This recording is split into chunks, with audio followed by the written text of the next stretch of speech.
rasa, ya. Setiap-tiap kita ni rasa kita ada. Betul kan? Tiap-tiap kita rasa boleh melihat, boleh mendengar, boleh bercakap. Kita ni hidup berilmu. Betul tak? Ada tenaga, ada kekuatan. Habis kalau macam tu tuan-tuan, berbilang-bilanglah yang ada. Allah ada, kita ada. Berbilang-bilang yang melihat. Allah melihat, kita melihat. Berbilang-bilang yang mendengar. Allah mendengar, kita mendengar. Berbilang-bilanglah yang hidup. Allah hidup, kita hidup. Berbilang-bilang yang berilmu. Allah berilmu, kita berilmu. Sedangkan kita wajib mengesahkan Allah. Betul? Yang ada hanya Allah. Yang mendengar hanya Allah. Yang melihat hanya Allah. Yang berkata-kata hanya Allah. Yang berilmu itu hanya Allah. Macam mana tuan-tuan? Kita nak lepaskan dari rasa ada ni bukan senang. Kata Ibnu Athaillah, hanya apabila Allah jadikan untuk kita nur warid yang ketiga, maka kita ini dikeluarkan daripada oleh Allah, dikeluarkan oleh Allah, rasa wujud diri tak ada, hilang. Rasa kita ada penglihatan, hilang. Kita ni tak ada penglihatan, ya. Rasa ada pendengaran pun hilang. Rasa ada ilmu pun hilang. Rasa ada kehendak, ada kekuatan pun hilang. Kerana semuanya itu hanya Allah saja. Allah saja yang wajibal wujud. Allah saja yang mendengar. Allah saja yang melihat. Allah saja yang berkata-kata. Allah saja yang apa itu mempunyai sifat qadrat dan iradah dan seterusnya. Bukan senang tuan-tuan, Sebab itu kata Ibnu Athaillah, wujuduka, bukan Ibnu Athaillah, Ibnu Ajibah yang beri syarah kitab Hikam ni, salah seorang ulama yang memberi syarah kepada kitab Hikam ni, kata Ibnu Ajibah, wujuduka dzanbun la yuqasu bi dzambin. Anda merasa wujud diri anda itu adalah satu dosa yang susah nak dibandingkan dengan mana-mana dosa. Maknanya tuan-tuan, kalau kita lihat dari sudut tauhid yang sebenar, kehalusan tauhid, terutamanya tauhid yang mewajibkan kita mengesahkan Allah, mengesahkan sifat-sifat Allah, qadrat, iradah, ilmu, hayat, sama', basar, kalam, wujud, dia semua wajib kita mengesahkan. Maka bila kita rasa diri kita ada, seolah-olah kita sudah menduakan wujud. Satu wujud Allah, kedua wujud kita. Nanti berbilang-bilanglah wujud ni, ya. Sifat-sifat Allah begitu juga, ya. Allah mendengar, kita mendengar. Allah melihat, kita melihat. Berbilang-bilanglah. Jadi macam mana ni nak hilang? Memang tak boleh tuan-tuan, kecuali apabila Allah Subhanahu Wa Taala kurniakan kepada kita warid yang ketiga.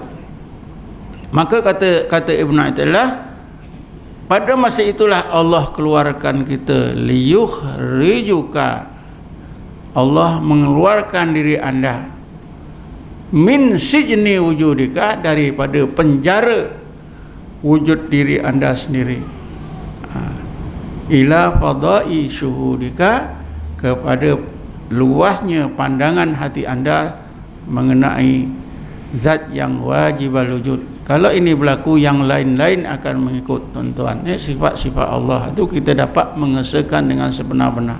Jadi bukan senang tuan-tuan untuk mencapai tingkat apa yang disebut dalam ilmu tasawuf, muwahhid. Muwahhid itu artinya orang yang benar-benar dapat mengesahkan Allah Subhanahu Wa Taala. Jadi daripada keterangan Ibnu Athaillah tadi menerusi 3 warid tadi, kita nampak bahawa dengan hanya beramal rukun Islam yang 5, berpegang rukun iman yang 6 seperti biasa, nampaknya tidak memadai. Kerana mungkin nanti banyak kelemahan yang kita tak sedar. Kita rasa sudah percaya pada Allah, tapi mungkin kita masih melakukan apa yang dinamakan syirik khafi. Terasa-rasa wujud diri, terasa-rasa wujud makhluk, terasa-rasa kita ada sifat mendengar, melihat, bercakap, terasa kita ini hidup, sedangkan kita ini dihidupkan. Terasa ada perbuatan, sedangkan perbuatan kita ini hanya kesan daripada perbuatannya. Bismillahirrahmanirrahim. Wallahu khalaqakum wa ma ta'malun. Allah menjadikan kamu dan Allah menjadikan perbuatan kamu. Ya. Kita berbuat sesuatu, zahirnya itu macam kita, tapi hakikatnya perbuatan kita ini adalah fenomena daripada qadrat dan iradahnya. Ya. Kalau tak ada qadrat iradah Allah, kita tak boleh buat apa-apa. Ya.